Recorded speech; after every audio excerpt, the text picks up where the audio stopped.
Kemal Yeşilay Haftası. Yeşilay Haftamız kutlu olsun.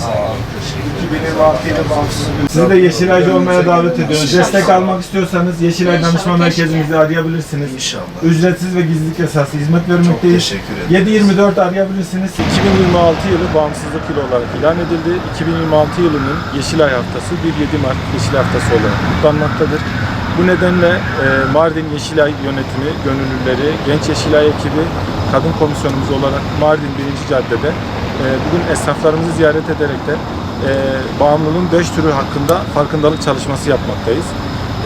Tütün, alkol, madde, teknoloji ve kumar bağımlılığıyla ilgili esnaflarımıza gerekli bilgilendirmeleri yaptıktan sonra varsa çevrelerinde bağımlı bireylerin Yeşilay Danışma Merkezlerine yönlendirmeleri hususunda gerekli bilgilendirmeleri yaptık. Bağımlılık endüstrisi durmamakta.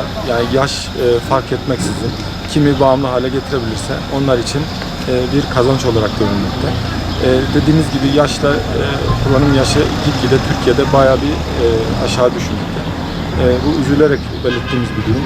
Mardin'imiz çok şükür bu konuda hem kolluk kuvvetlerinin hem sivil toplum kuruluşlarının hem Yeşilay'ın yaptığı çalışmalar neticesinde kötü bir durumda değil. Ama bu bizi rehavete kapılmamıza neden olmaması gerekiyor. Biz yine bugünkü çalışmalar gibi yıl boyunca birçok çalışma yapıp insanımızı bilinçlendirmek, ailelerimizi, muhtarlarımızı, eczanelerimizi, esnaflarımızı, kamu kuruluşlarımızı, STK'larımızı sürekli bilgilendirmekteyiz. Çalmadık kapı bırakmamak adına elimizden geleni yapacağız inşallah. Aile toplumun temelini oluşturmaktadır. Eğer ailede bir bozukluk varsa toplumun tamamına, ülkenin tamamına, coğrafyanın tamamına yansımaktadır. 2025 yılı biliyorsunuz aile yılı olarak ilan edilmişti.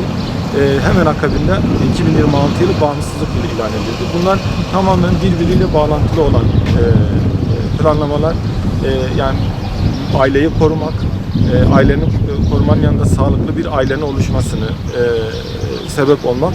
Devletimizin politikası Yeşilay gibi kurumlarda bu politikalara destek vermek amacıyla gerekli çalışmaları yapmaktadır. Aileyi korumak hepimizin üzerine düşen bir görev.